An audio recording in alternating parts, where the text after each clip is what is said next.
Hey, everybody. Welcome to today's episode of The Wisdom of the Soul, brought to you by the Ageless Wisdom Mystery School. Want to remind you that anytime you're unable to be with us live, you can always go to our YouTube channel, usually by the next day, by Monday evening. I've posted the video on the YouTube channel, which is, as you might expect, the Ageless Wisdom Mystery School. And the podcast has the same name. Not Wisdom of the Soul, that's the class, but the podcast channel on all podcast player apps, aggregators, podcatchers, directories, and websites. Ageless Wisdom Mystery School. Just search those 4 words.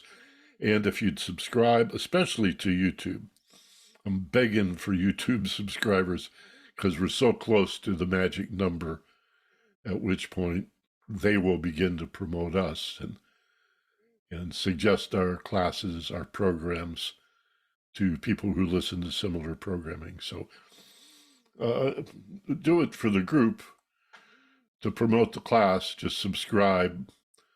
And if you want to hit the like button and the comment, that would be nice too. Appreciate that, but really value the subscription. I have a little announcement I want to make at the top of the class today. It's an idea that I'm just developing, but I'd very much like to do this. And here's my idea. Again, it's still formulating, so I reserve the right to modify this somewhat. But I'm thinking of a Saturday session, 11 a.m. Saturdays. This, of course, is our Sunday morning class, called Wisdom Groups, and limit the group initially to 6 or 8 people.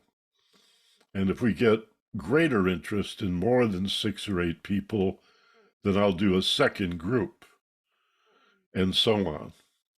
But I want to limit the group to 6 or 8 people, a Zoom class, sort of like group therapy, but not therapy, because I'm not a therapist.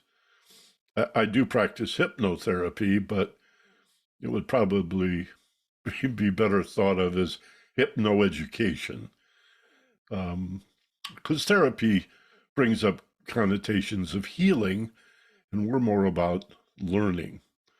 Although those 2 words, learning and healing, overlap, don't they? You heal, you learn something, you learn, something gets healed. But it would be, I do the private one-on-one work, and we have the class that we're engaged in here that's free and open to everyone. I just thought it would be nice to do small groups of 6 or 8 for a small, affordable fee, because the one-on-one work can be pricey for some people, and then allow you to draw on each other as resources. It would not be a class. It would be, again, more like, well, I'm thinking of college, where I would take a class, a 3-credit class that met 4 times a week, and 3 days a week we would be in lecture, and 1 day a week they'd break us into small groups, like workshops. I forget what they called it in school, but I'm sure you know what I'm talking about. The 3-day-a-week lecture would be in a big auditorium or large classroom, and then one of those classes each week would be a much smaller group, where you'd work with a grad assistant, perhaps, and ask the question you were not able to ask in a bigger group.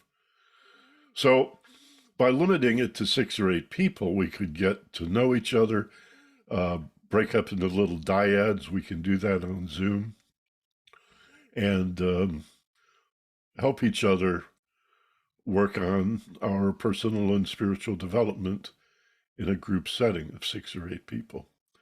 So that's my idea. I don't have a start time. I'm not even set on Saturdays at 11, but that seems like a good time. So, what I'd like to do today is if you're interested in this, you're here with us live today, or you're listening to the YouTube video or the podcast. If this interests you, email me, okay?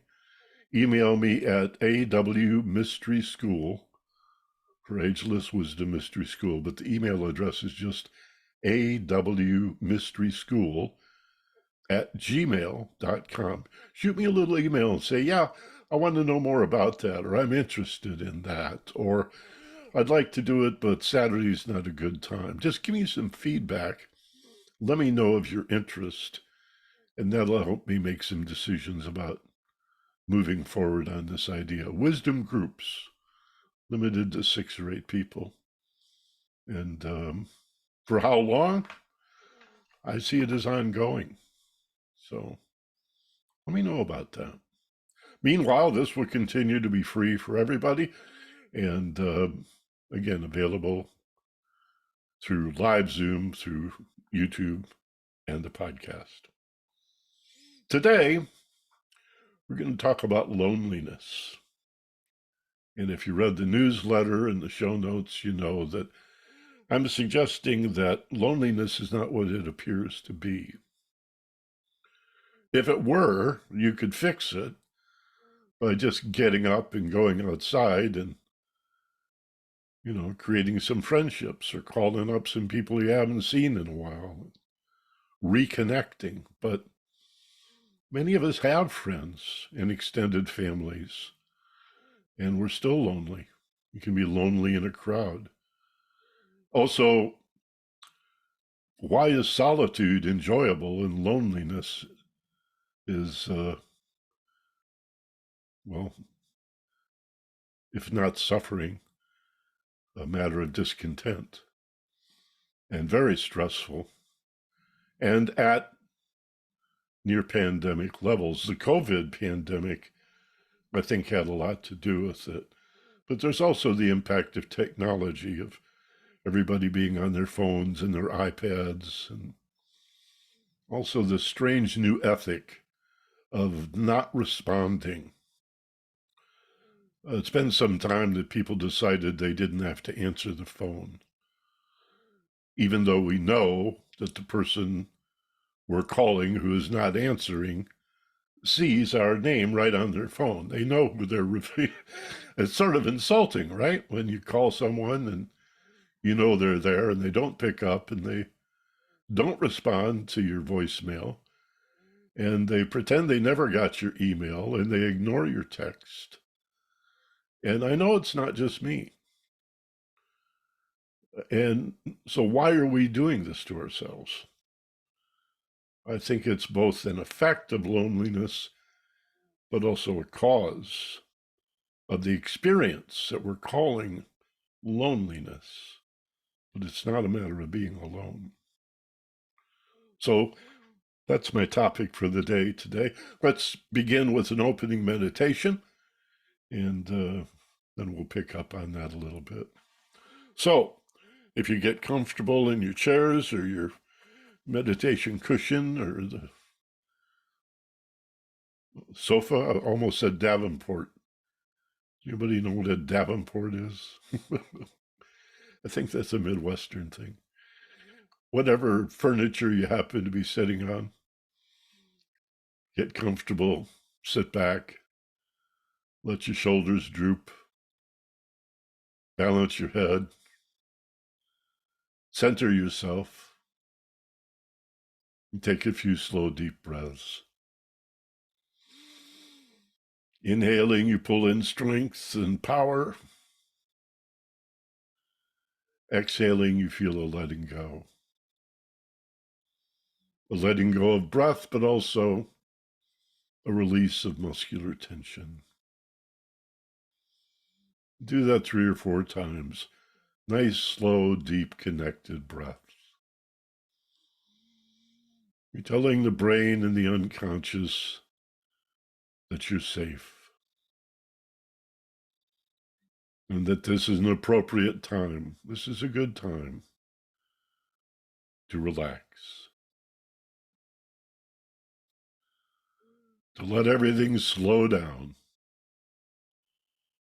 to feel the letting go.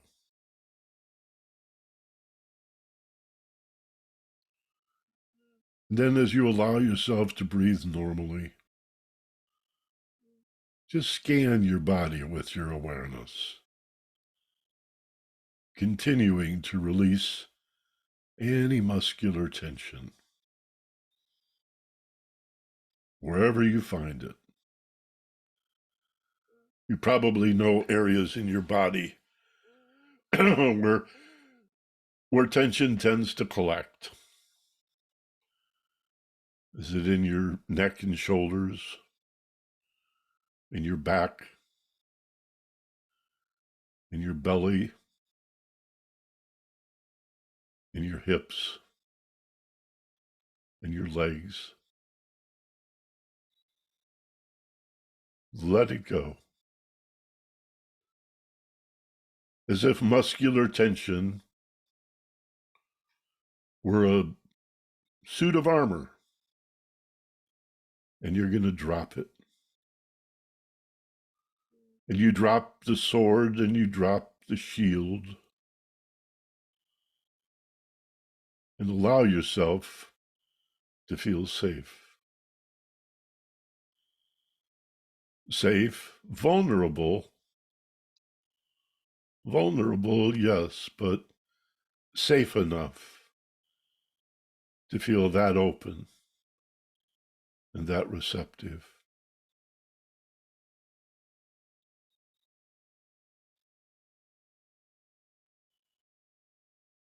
And just let your body breathe itself all by itself. And gently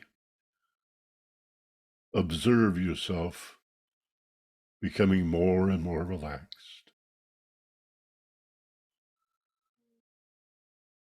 Imagine yourself walking down the staircase, and I'll count slowly from 10 to 1. And with each step, 10, you go a little deeper, 9, becoming more and more relaxed. 8, moving deeper, feel the letting go. 7, as ever so slowly, you walk down the staircase. 6, going deeper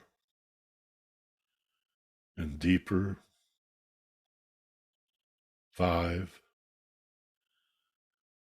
feel the letting go, becoming more and more relaxed.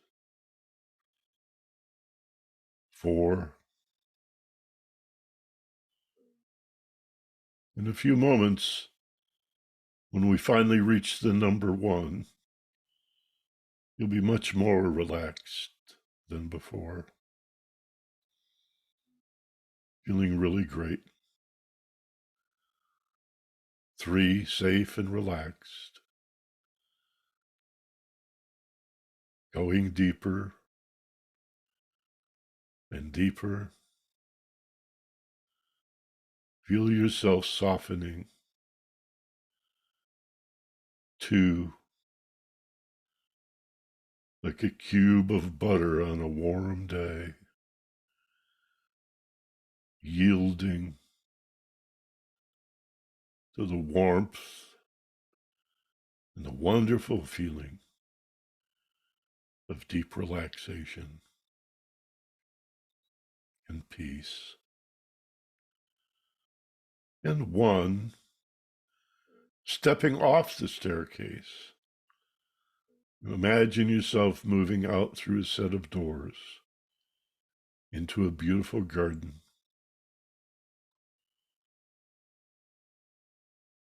A garden of your imagination.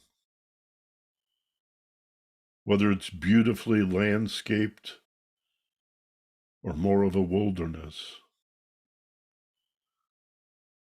It's green. It's lush. It's welcoming.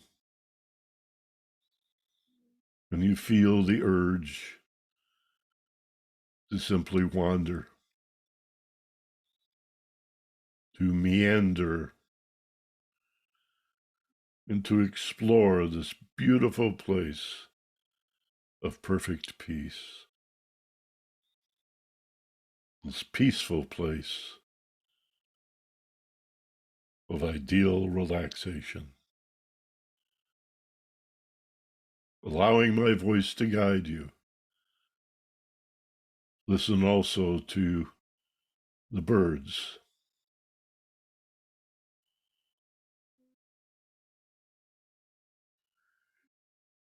From time to time,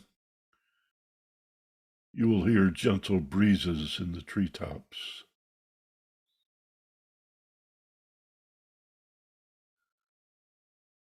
And feel the warmth of the air, and the breeze is just a little cooler as they, from time to time, blow across your face and through your hair. And you smell the fragrance of nature.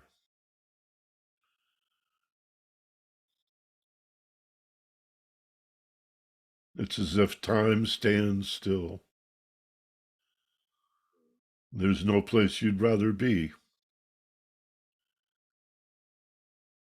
because there's nowhere else you need to be for the next few minutes.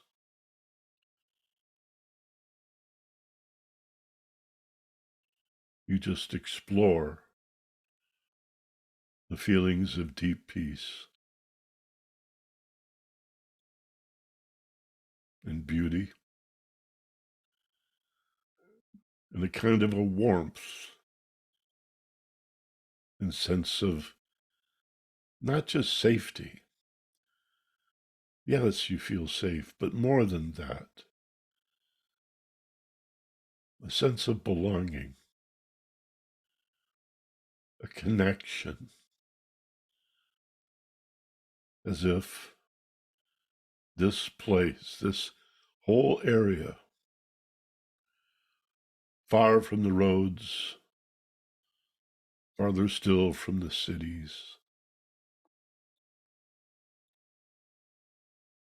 is your special place,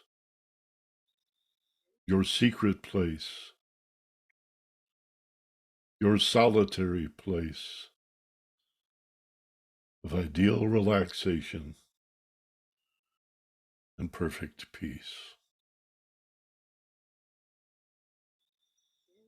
And you come upon one particular spot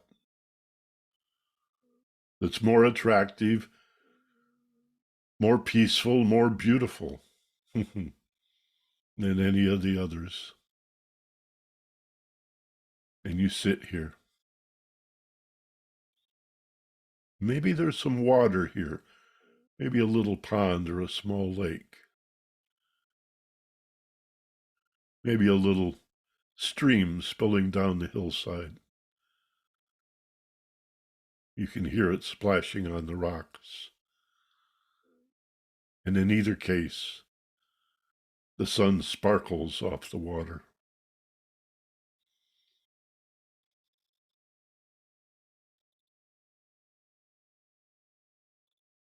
And you hear the splashing of the stream, or perhaps much more quietly, the gentle lapping of the waves. Tiny little ripples, really, on the pond as they come upon the shoreline, one after another, releasing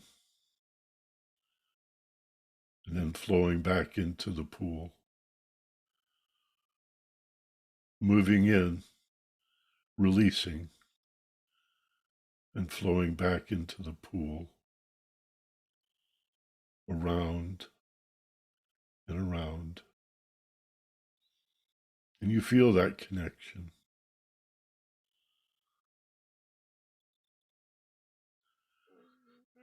Then you feel connected to not only all things in this place of perfect peace.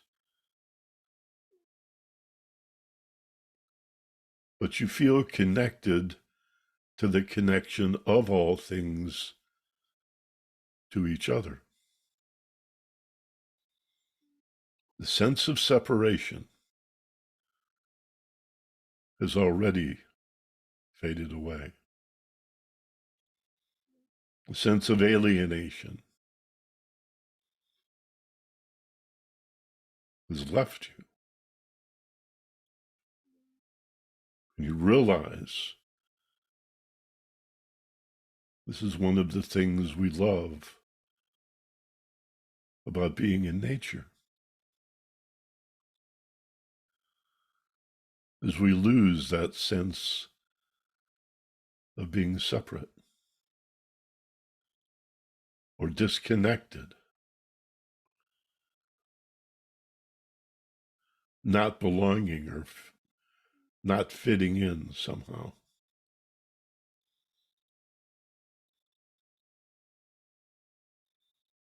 In fact, it may not even occur to you.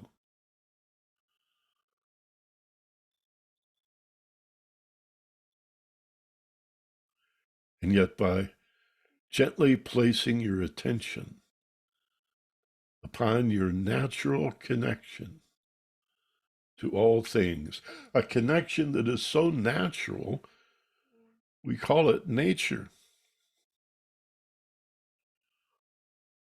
You realize that separation is an appearance, largely an illusion.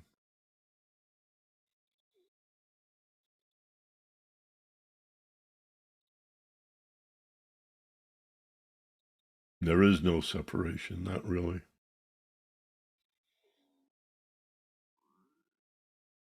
And there is no loneliness.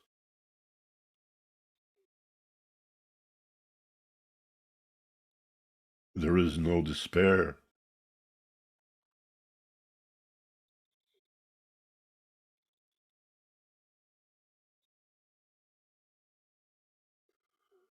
And when everything is connected and whole and complete,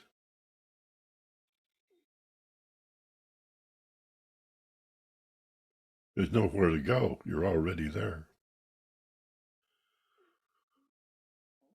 Wherever you thought you were headed, with every step, you were already there.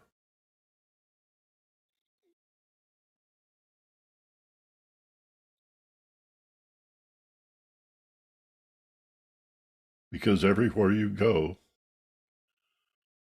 there you are. Whole, complete, safe, at peace,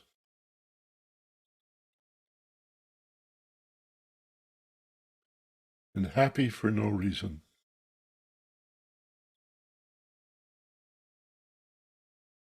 Finally,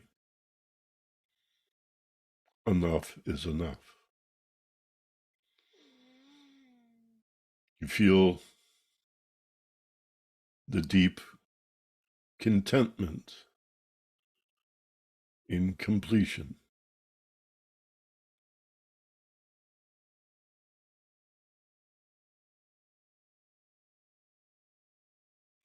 And for just 2 or 3 minutes, that's all.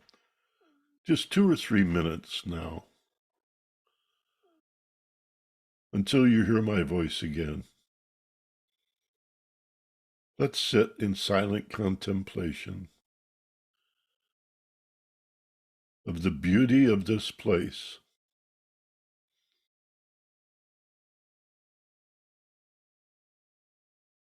and the peace and wholeness that it confirms. Just enjoy this sense of time standing still and nowhere else you need to be. Until you hear my voice again. in just a couple of minutes.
This is a feeling. These are feelings we can bring with us back to the waking state and carry with us throughout the day today in all that we do.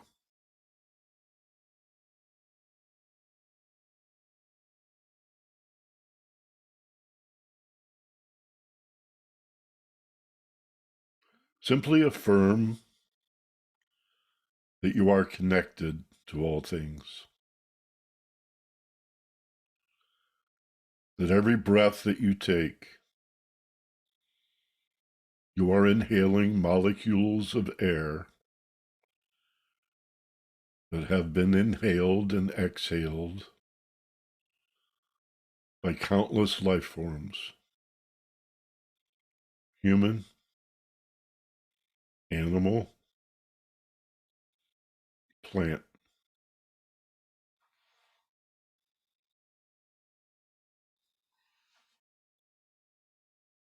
That the very body in which you dwell is made of the minerals and the clay of this earth, drawn up by the plants that we consume.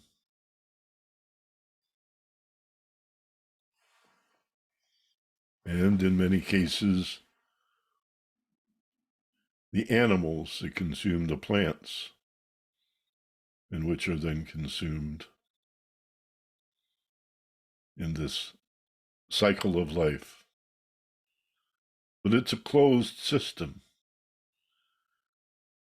It's not linear with a beginning and a process and an end. It's cyclic. Everything cycles. A never ending, infinite, and eternal cycle around and around, whole and complete in truth, despite appearance, always whole and complete.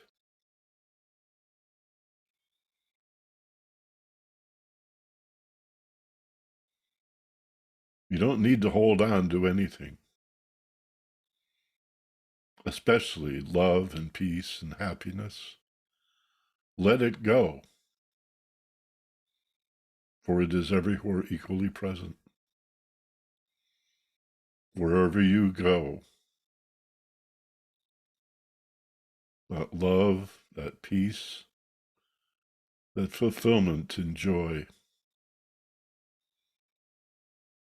and the kindness and the compassion, the generosity, the tolerance, the humor, and the beauty of life is with you always. Loneliness is an illusion. Despair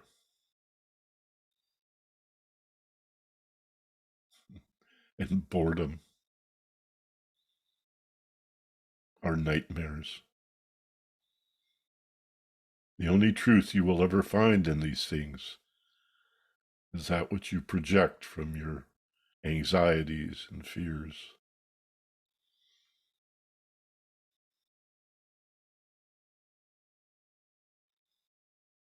Bring that sense of fulfillment with you as I count ever so slowly from 1 to 3.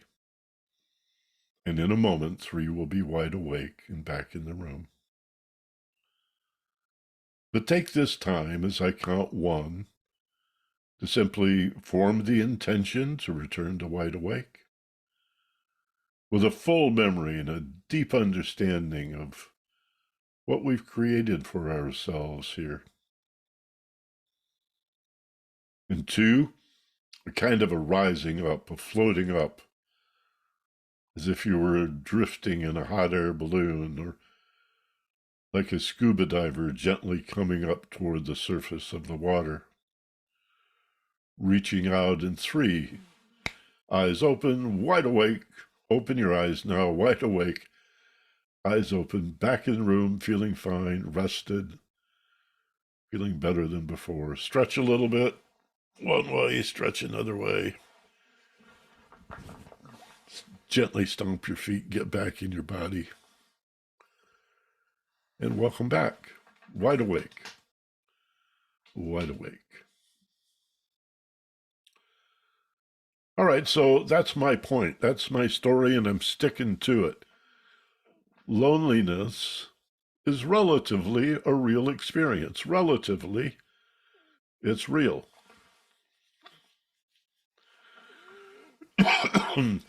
Have you ever, oh, of course you have. I'm being silly here to say, have you ever, have you ever sat outside at night and looked at the stars? Well, of course we have, right?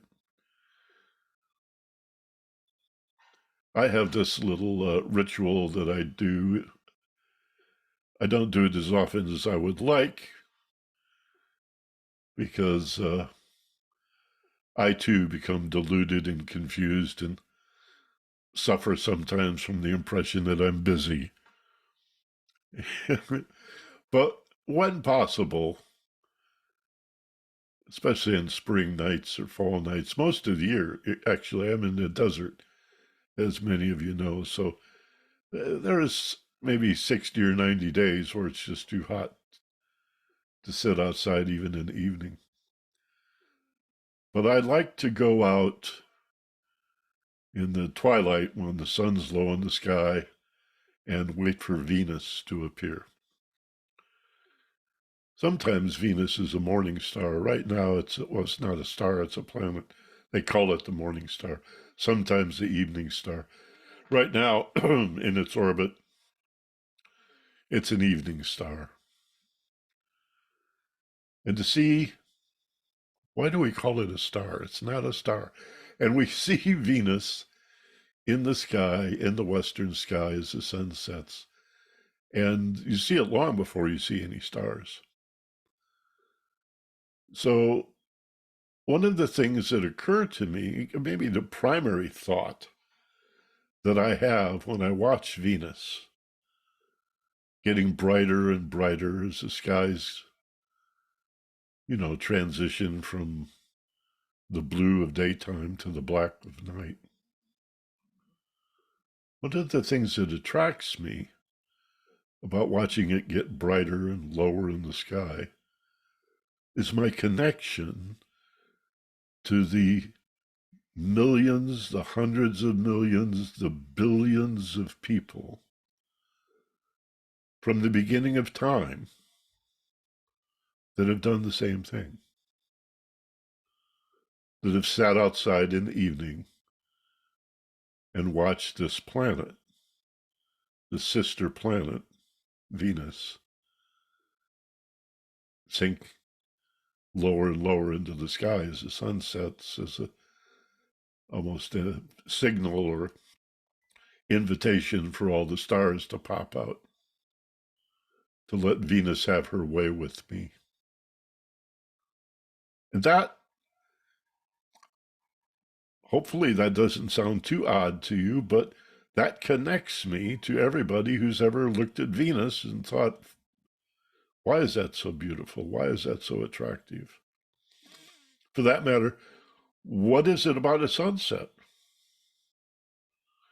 I mean, sunsets can be quite extraordinary, but, some are quite ordinary. What is it?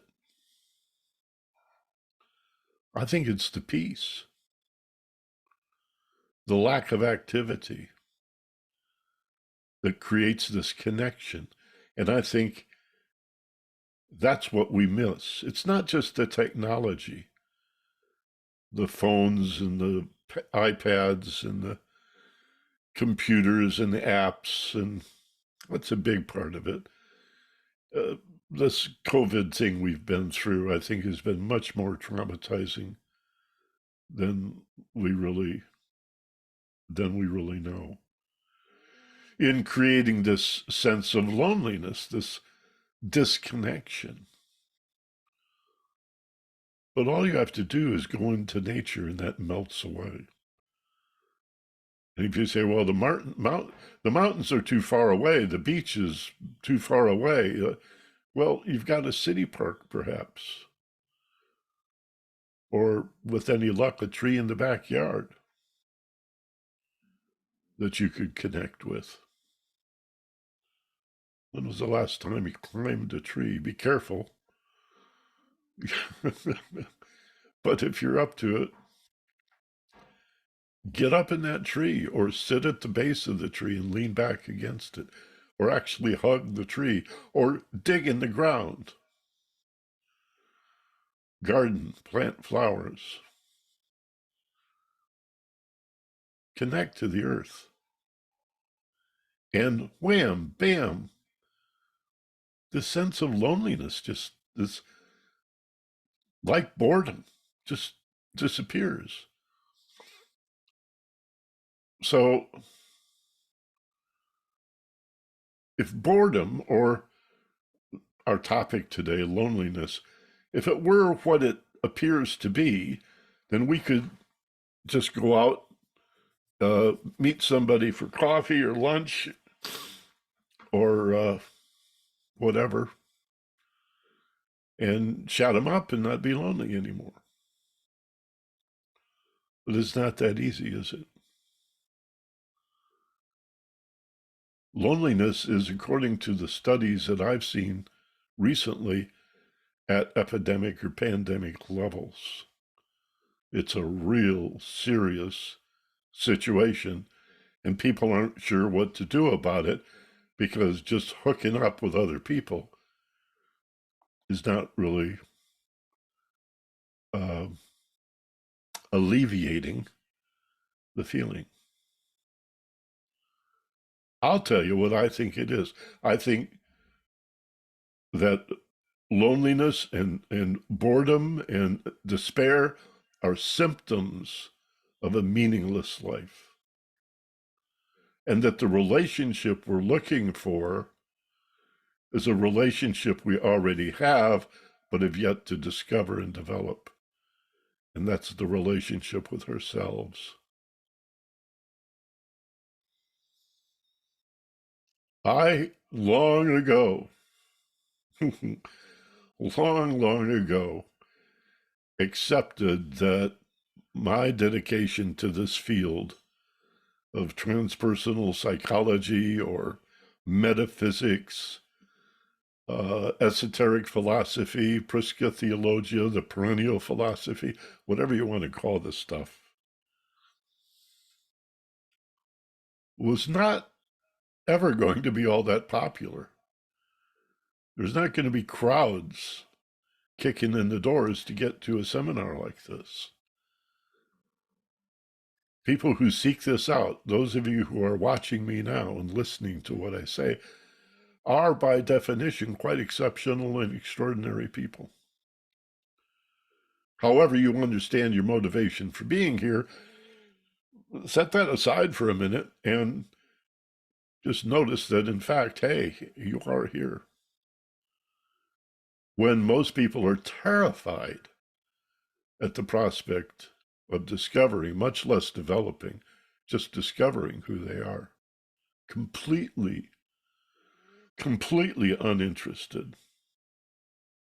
And again, I think beyond uninterested, quite terrified for fear that what they'll discover is that their fears of inadequacy are valid. That self-discovery, self-improvement, self-help, whatever we're calling this, human potential, self-realization, actualization, requires some self-discovery at the beginning. And I'm afraid that what I'll discover is that my critics have been right. That I am a bad boy or a bad girl. That I'm not enough. And oh my God, I've spent my whole life, here's how you know you're making progress. I've spent my whole life not in service to my own personal development, that I might have more to offer others, maximize my contribution, but in service to others so as to gain their acceptance and their approval and their friendship and their support so that I can benefit indirectly. I had a dream maybe 30 years ago, 35 years ago, possibly. I don't think I've ever talked about, in this class anyway, this dream of mine. And gosh, I sure remember it well. In the dream, I was in a very crowded room, like a big house party with, like 150 or 200 people in this big room, or a hotel ballroom. Not an auditorium because it didn't have seats, but like a ballroom. Right? And all these people are standing around in groups of 2, 3, 4, and 5, chatting with each other. Some kind of event, some kind of occasion. And I'm walking through, making my way through this crowd of people in the dream. It was a lucid dream. I was aware of dreaming while I was having the dream, as opposed to something I remembered when I woke up. And as I'm moving through this crowd, not sure where I'm going, just sort of I guess, acclimating myself to the situation, trying to figure it out. A voice in my head, a voice that seemed to be sort of the narrator of my life. You know that voice, everybody has a voice. And it says, you know, Michael, this dream is a product of what all these people are saying and what all these people are dreaming and what all these people are thinking and feeling. And they're all making up this dream that you're having right now. They all have input except you. And I immediately woke up, boing, a bit horrified. What? Everybody is dreaming my dream except me? That doesn't seem fair. Like I ought to get a vote anyway. Excuse me, it's my life, it's my dream. Don't I get any input at all? And then I sat up. I sat up on the edge of the bed, feet on the floor, and just thought about it for a minute. And it didn't take more than 60 seconds for me to realize what that dream was saying to me. That I'm not going to get self-esteem, self-confidence, high self-regard, self-respect, self-trust, self-love, a healthy self-image by trying to please other people. Hey, Michael, didn't you notice the word self is in front of all of these words?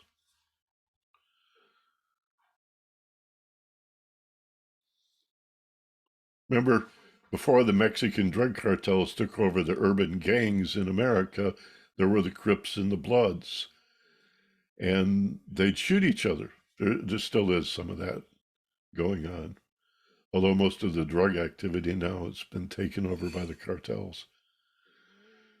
But, you know, the police and the social workers would say, why are your kids shooting each other? Joining gangs, the red side and the blue side, and thinking you're opposites. You know, from my perspective, it looks like you're pretty much both in the same situation. And they said, well, it's not just red and blue, Crips and Bloods, good guys and bad guys here. It's that he disrespected me.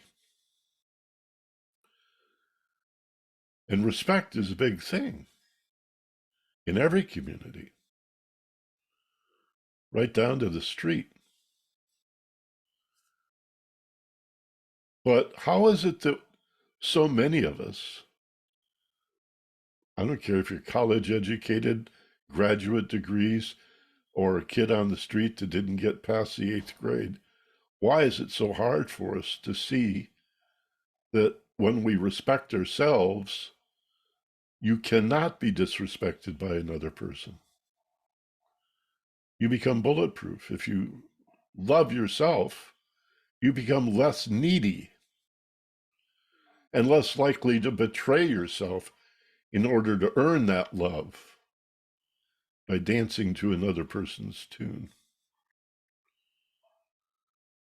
That whatever we supply for ourselves, well, let me cut to the chase.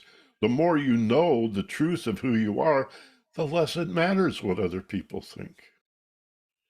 And that changes your whole perspective.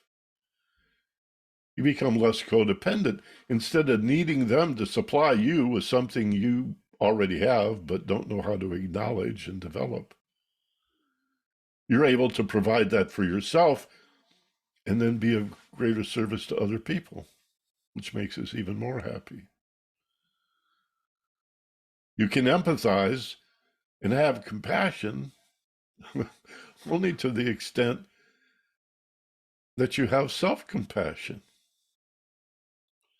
I don't suppose there's such a thing as self-empathy, but if I say self-compassion, you know what I'm talking about.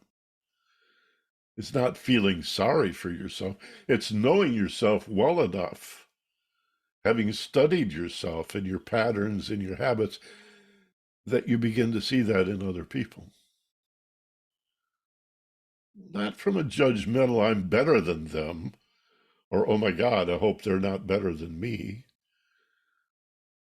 but from an understanding that we couldn't possibly be superior or inferior to others once we acknowledge that we're unique. You're, you're incomparable. So nobody's better than you, and you're not better than them.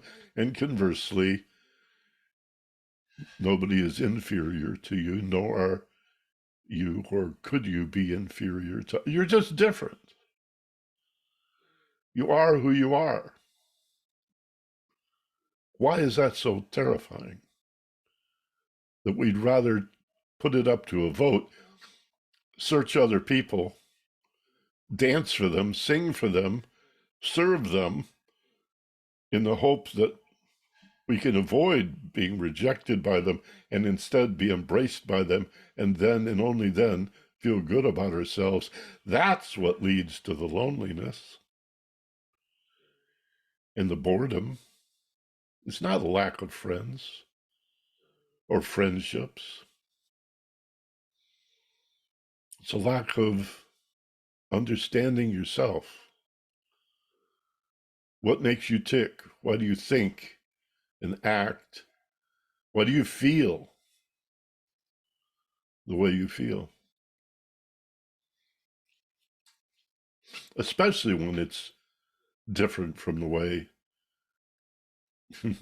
you see others acting or feeling or speaking or thinking.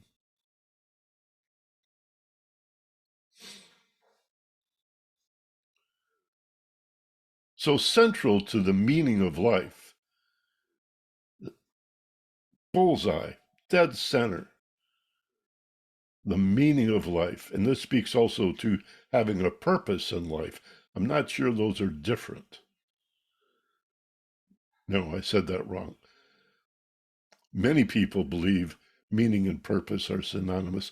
I frankly think they are a little different. I think purpose is sort of universal and meaning rather personal. But it's semantics. I certainly wouldn't argue that. But central to meaning and purpose is identity. Who are you? Are you this disconnected, alienated, bored, contemptuous, angry, lonely person?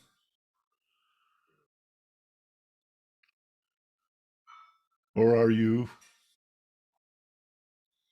the whole enchilada? The ocean is in the drop, even if the drop is not in the ocean. Water evaporates. It's a cloud. Is the cloud not the ocean? The cloud condenses into rain or snow. Is that not the ocean? It falls in the mountains and runs down into the valleys. The rivers and the streams, are they not the ocean? The dewdrop on the flower in the morning. The humidity in the breath you exhale, is that not the ocean? Of course it is. You are the one thing from a unique perspective. There is no loneliness. There's just an unwillingness or a fear to discover the truth of who you are. Face that fear, and you will be amazed. Remember, fear is merely an alert, the brain reaching out, saying, I'm confused, I'm lacking information, I don't have the insight and the understanding. These feelings of anxiety and stress, this worry, this doubt, this apprehension and nervousness, this fear by any name, is simply the brain requesting more information. It's a feeling of uncertainty and confusion. So face your fear. Loneliness is a fear about a paradigm that is real, not real. It's an illusion, a paradigm that says we're all separate, like a bunch of billiard balls on a pool table crashing into each other and bouncing around. Some kind of Newtonian mechanistic model of reality. Particles, everything's particles, atoms and electrons. And well, we know better than that now. We know those particles are actually energy. And energy exists in clouds, fields, oceans. We can't be divided up.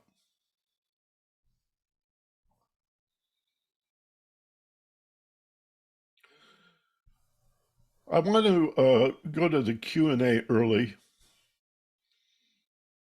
I may conclude this class a little early today because of the air quality out here. It's really starting to be stressful for me to breathing this bad air. We have people who are here live today. I mentioned it before we started the recorder, and I'm not in distress, but I think I'm going to wrap it up after a few questions. So let me leave it at that. If you're lonely, when you feel lonely, tell yourself you need a purpose. You need meaning in your life. And that purpose is to know yourself, develop yourself, and then creatively express what you discover and develop in service to others. Could it be that simple? Yeah. And I promise you then, you will not be bored and you will not feel lonely. And all that fear and stress and anxiety about not being good enough will vaporize. I promise it will. It's guaranteed. You're unique. Come on. Why are you here? Because you're unique. Why am I unique? So that you can be here in a universe that bends over backward to avoid redundancy. You've heard me say many, many times, this universe will not replicate snowflakes. If it won't even replicate snowflakes, why would it replicate people? You're like others in many wonderful ways. But bottom line, you're unique. If you don't discover that and develop that and celebrate your uniqueness, to be who you are without judgment, it's easy to stop judging others when you stop judging yourself. But unless and until we do that, who's going to do that for us? And then this whole experience, this whole unique experience of living my life, your life, is wasted. It's lost. That's the antidote to loneliness. Right there. So, Melinda's our co-host. If you want to send her a chat message and say, hey, I got a comment, I got a question, let's do a few of those. And then we'll call it a day. Melinda? Hello. Hello. Hello there. Well, people always come in the last 5 minutes, so come in now because we got time. Time, nothing but time. So how's this strike you, Melinda, this idea that loneliness is an illusion? It's not what it appears to be. It's a lack of insight and understanding. It's the relationship we're longing for is a relationship with ourselves.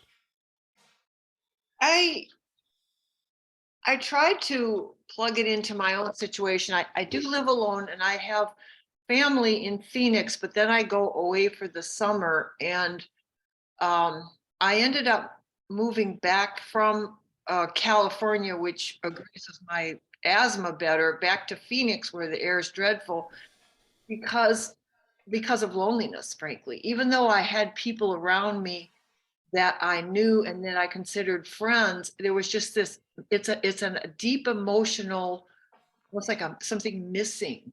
And I don't know, what you said seemed frankly a little intellectual compared to just the the uh the, the emptiness that loneliness can feel, the lack of it's almost indescribable if a person feels that way occasionally. Maybe people have something to chime in on there, but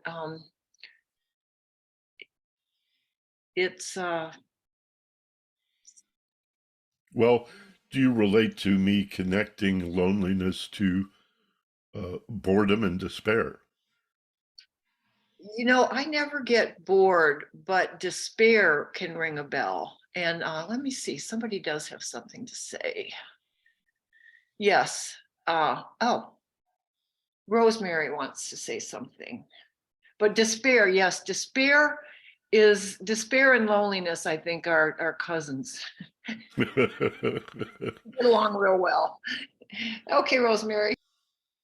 I wanted to compliment you, Michael, on the profound way. Every time I hear you speak, I have forgotten how profoundly your thoughts come out. It's incredibly meaningful, and I relate entirely. I lost Al, as you know, 3 years ago, and I've had to confront loneliness by drawing people to me, either by the phone, a lot of phone calls to me, or out from me to people, makes me feel incredibly unlonely, even though it's in the ether, phone calls, but also writing, I think, what's going to be a brilliant memoir. I think it's brilliant. It tells me about my life as I write it. I grow by writing it, but it also pushes back that boredom, or the fact that you no longer have the conversation with one who meant a lot to you. Through 50 years, I lived with Al, and I think you absolutely are right. What you've said is right. You have to create within yourself, within your subconscious mind. You have to let it speak to you. And if through hypnosis or however you can do it, you can use that and apply to it and not be frozen so that you feel you can't even do hypnosis or meditation, that you're that fearful in a way. Yeah. If you can, it can answer so much. And you were the one who taught me about hypnosis. Let I me want be to clear. congratulate you. I want to congratulate you. Well, thank you, Rose. It's really nice to hear from you again.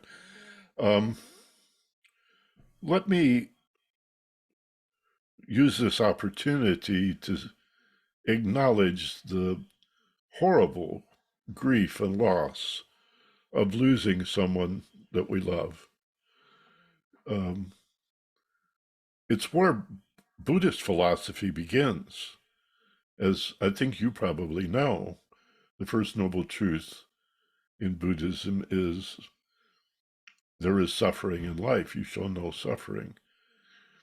And the first three forms or examples of that in the way Buddhism is typically taught is sickness, aging, and death. But grief and loss and that horrible, eviscerated, empty feeling that we suffer is actually a quality of love. If we didn't love the person we lost, we wouldn't feel that way. So it feels like we've lost the love. But through grieving, we discover The love is not lost. You don't love Al less. I, I dare speak for you. Let me ask you a foolish question. Has your love for Al, who you introduced me to, who I know, who I met years and years ago, has that love diminished since his passing? No, I think it's grown. It's grown. Yes, it's grown, and it's a lot to do with forgiveness, because there was lots of push and shove in our relationship. It was a true relationship of honesty, and it took a lot to get to that. But when it got there through me, because I am an honest person, and I believe in honesty. I believe in not letting layers hide myself from others. So he joined me in that, and it took some hypnosis as well. It took some therapy as well, and it worked. All of that worked to bring us to more honesty. And with the honesty comes the love, because it's bigger than sexual love. Even it's bigger than any other kind of love, in a way, except love for your children, perhaps. But anyway, it is. And so that happened. And now that he's dead, a hummingbird came to visit me and has been here outside my kitchen window, coming and going to the feeder ever since he died. And I think he's guiding me in some way. And that's made this larger than it was before, in a way, and more forgiving. That's my answer. It's very challenging and very difficult for people to see how grief and loss and all of the other forms of adversity in our lives, the pain and the suffering, is necessary as part of learning to love more deeply and more profoundly. It doesn't make sense unless and until you sit with it for a while. Here's an example. If I just relax and enjoy relaxing, and then decide that I enjoy relaxing so much that that's what I'm going to do all the time, and I turn into a couch potato and I watch bad TV and I start eating horrible food because I am too lazy to make fresh vegetables and fruits and whatever. That obviously is not a fulfilling, rewarding life. But if I work hard, and it doesn't have to be physical labor, it's just devoted, dedicated, this is back to having a meaning and a purpose to your life, something of significance that matters, and I care about it, and I devote myself to it, and I work hard. Now relaxation has meaning. Now I can really appreciate bad TV and snack foods and sitting back, with a, as David Letterman would say, your favorite beverage, and enjoy that relaxation. But that relaxation needs the hard work to be appreciated. And it's the yin and yang of things. We need suffering if we're going to grow our love. And that's just the way it is. And it's a lesson that we learn again and again and again. It's a slow process to remember Yes. that, to learn that, to begin to understand it. But you have the quality of honesty and authenticity. You've always been, in the years I've known you, not afraid of being judged, of asserting yourself and standing up and saying what you thought, regardless of what other people might have thought. And I think that interest in honesty, sincerity, and the search for your personal truth is a strength that I see in you that has probably allowed you to face this grief and loss and come up even stronger with more love and light in your life. That would be my comment to you personally. We do have two Thank comments. you. Can I just add one more thing that I didn't really say that the hummingbird was Al. I think you probably understood that it was. Yeah. No, I think birds and birds are spirit, and butterflies too. A lot of people have an intuitive feeling that whatever the occasion, um, that butterflies somehow represent our connection to those who are lost in form. They're no longer present incarnate, but again, as energy, you can't destroy energy. The consciousness, the love is not only there, but as you said, grows stronger. And that we might see that in the presence of, or feel it is a better word for it, just feel it intuitively when visited by a bird or a set of butterflies Mm. or whatever, to honor that. Yeah, trust those feelings. Trust Thank you, those my dear. feelings. Yeah. Thank you, Rosemary. Anyone else, Mindy? Larry has a comment and Karen has a comment. All right. Let's do Larry. I'll read his. I don't know if he has anything to add. He says, "I'm seldom lonely until I'm with family."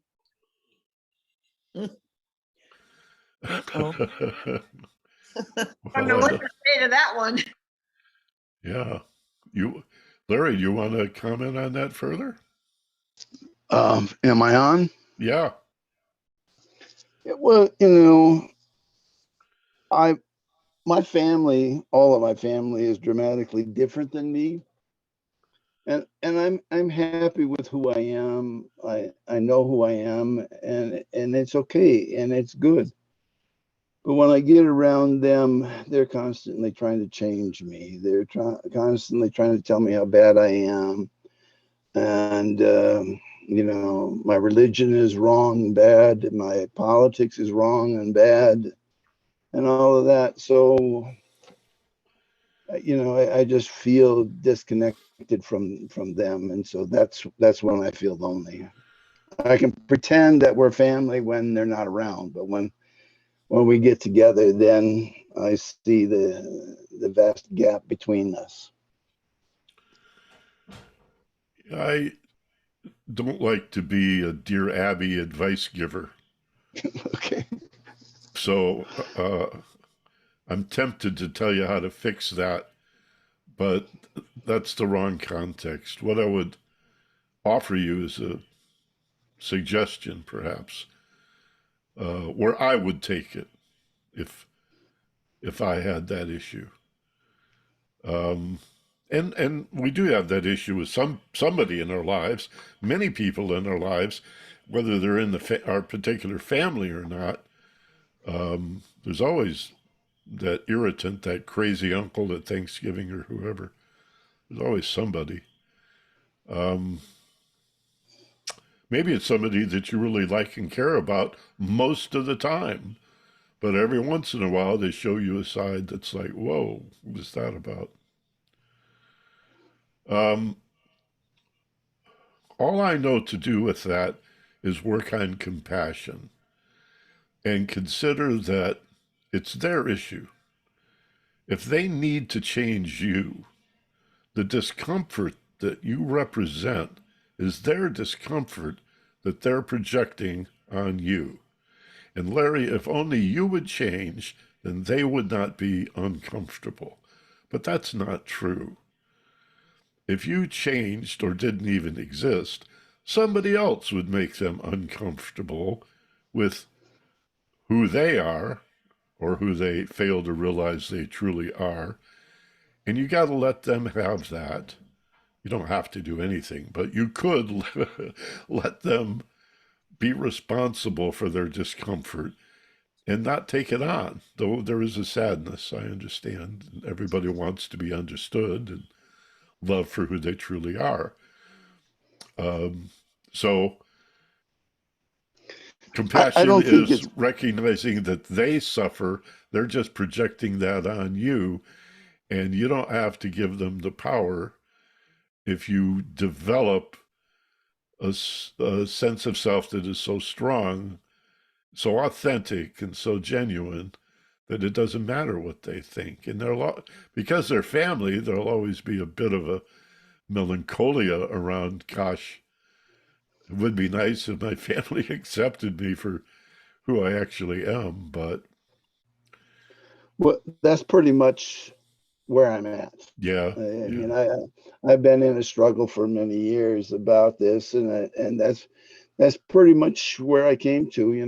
I'm not trying to fix it anymore, and I'm not asking for advice on how to fix it. But I just just in on the subject of loneliness, I just wanted to say that I'm okay, but sometimes this other, being around these people, it emphasizes the gap between us, and that makes me oh, feel a loneliness. I mean, I could probably talk for hours about the details of the problem, but I understand their problems and I understand the background, and so I do have that compassion for them and where they're at. But like I said, it's just on the subject of loneliness. I just wanted to add that wrinkle. yeah. And they are family, there is a kinship connection. You share genetics. You're physically, if not karmically, connected to them. And that's why we love our family members, even if we don't like them. There's lots of situations where we find ourselves in families that we, we, we wonder, like, was I adopted and nobody told me that I just don't fit in? None of these people understand me. And yet there is that genetic connection, and evolutionary psychologists, I'd like to do a whole show on this at one point. Let me say this. There is an assumption that each of us has that consciousness is unitary, that there is a CEO in our brains that performs the executive function of making decisions, of setting goals, the one guy in your head that's doing the thinking. Uh, Evolutionary psychologists with a lot of experimentation are coming to an understanding that, in fact, that's an illusion too. That there are at least 7 or 8 streams of consciousness that appear to be one voice, like one CEO in the brain. And one of those streams is kinship. Another is a desire for mating. But family is a big, big part of who we are, and our sense of being that is hard to walk away from. It's not like, a divorce. That can be much easier than how do you divorce your family. So thanks for that, Larry. Okay, thank you. And Melinda, who is the other? Karen says she has a comment. Karen. Yeah, here I am. Well, Michael, all that you say is true, and I appreciate all the wonderful reminders about being in nature as a way to connect. And I have to agree with Melinda that it did feel a little intellectual about loneliness, and boredom and despair are a little different. And I'll say a personal thing, and then I'll say something from a psychology point of view. Myself, having worked on myself for 1 billion years, it's a little hard for me to find like-minded people. So I prefer not to have friendships with people who haven't developed themselves spiritually or psychologically. So that's one thing. The other thing is putting on my psychotherapist hat, which I was. This something that happens developmentally as a child is growing from an early age. And if you didn't have healthy parenting, or you had emotionally sick parenting, there's something it doesn't develop properly inside of you, and you could be struggling with that. Aside from what Larry was saying, which is karma, which you know about, like karma is a killer. So bad karma, negative karma. So for me, I always look at it as the loneliness for people is something like, if you didn't have good nurturing and good connection and good stuff put inside of you from a mother or parenting, it makes the struggle harder. So so I appreciate all you said, and it's all true, and it's wonderful, and it's wonderful giving steps how to get closer to self-connection. But there is that other piece, and so it's not just a thing where you could just, I don't know, I'm stumbling in my words, but it's a much deeper thing for some people to have loneliness or disconnection because of what they didn't get, or what the wrong things that were put inside of them. So thank you for listening. Well, you're very welcome, and let me comment on that. I didn't begin to know myself until I got into therapy. For me, it was a discovery of the fact that I had emotional feelings. The only emotions until I got into therapy in my early 30s, the only emotions I knew were big and overwhelming, like big fear, big anger, or big joy. Oh boy, big happiness.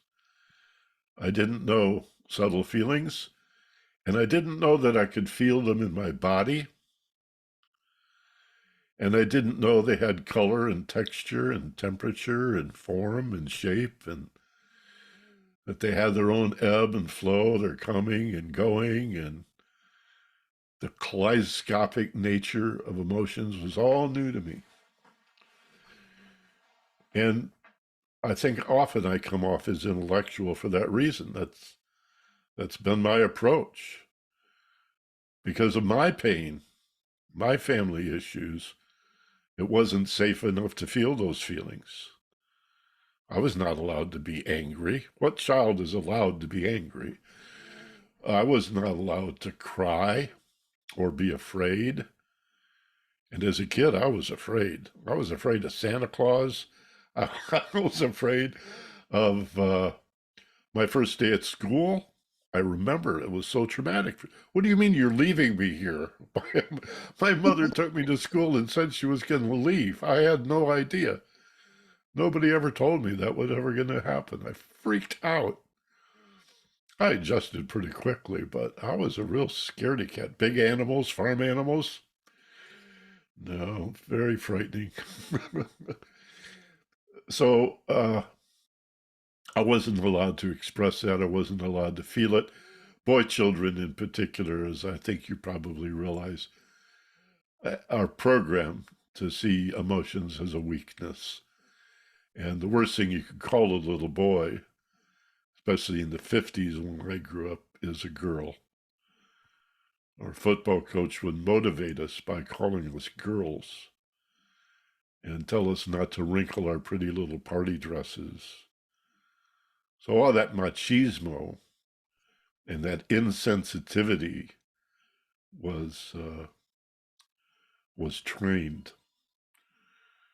But I still think that acknowledging what you're saying about childhood trauma, or trauma at any point in our lives, but particularly just how terrifying it is to be a child, that deep, deep, deep inside,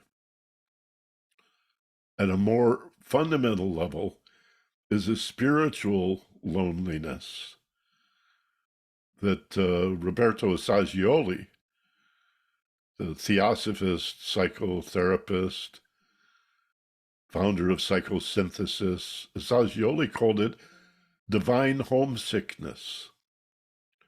That the ultimate loneliness is this feeling that we've been abandoned by the Creator, by our father, mother, in a spiritual sense, the source of all that is. But we've been abandoned. We've been run out of paradise. We got kicked out of the garden. And we want to go home. And this is a beautiful place, and there's a lot of fun to be had. But damn, it hurts down here. It really hurts. And so I don't deny what you're saying. And maybe I use intellect to try to step through that, not an end run around it. I know you got to go right up the middle.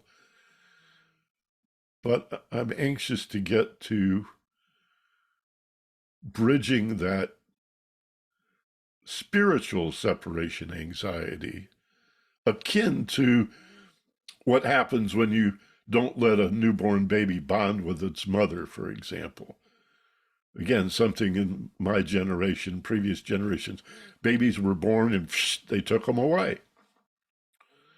As if nobody ever thought, wait a minute, this baby needs to lay on the mother's tummy. Skin to skin. That's important. And I've done regression with clients who we go back to the most traumatic event of their childhood, and it's childbirth. It turns out to be childbirth. So I want to acknowledge everything you said, but at the same time, say maybe the ultimate anxiety, the ultimate trauma is incarnation. Something to think about. Anybody else, Mindy? Nope. Nope. We're all clear here. All righty then. Interesting discussion, I will say. Yeah. Thanks everybody for putting in your 2 cents worth. It was very helpful. Yeah. So in conclusion, let me again thank you for putting up with my wheezing and my asthma-like conditions. I think in a couple of days this air emergency out here is going to clear up, because usually it's not an issue. But I'm sort of prone to that anyway. And more importantly, give some thought to what I talked about at the top of the class. I would like to start in a few weeks a single group of 6 to 8 people who commit themselves, if only month by month, to working not in a therapeutic way, but it would have, think of it being sort of a middle ground, the intersection of a kind of psychotherapy group with a spiritual development, non-religious, inclusive, spiritual, metaphysical, spiritual development group. That intersection, that overlap, you know, where the 2 circles overlap, that vesica piscis, that middle ground, that shared intersection of sets. I think we can do that without me pretending I'm a psychotherapist, and use a small group setting to really accelerate our growth by supporting each other and talking to each other, not just me doing the lead. And if you have an interest in that, shoot me an email. Let me know what you think about that. Would Saturday at 11 be a good time? And any comments, I'd love to hear, to find out if there is an interest and if this is something we can do. And if there's a big interest, then we'll do a second group, because I don't want the group to replicate a class. I'd like it to be limited to 6 or 8 people. So email me at awmysteryschool at gmail.com, awmysteryschool@gmail.com. And thank you very much for today. Namaste, aloha, salam. Please unmute and say your goodbyes to your friends. Thank you, Michael. Thanks, everyone. Have a great day. Thank you. You. Goodbye. Thanks so much, Michael. Thank you, Michael. Thanks, Michael. Thank you, Michael. Love you. Thank you. Thank you. Thank you, Michael.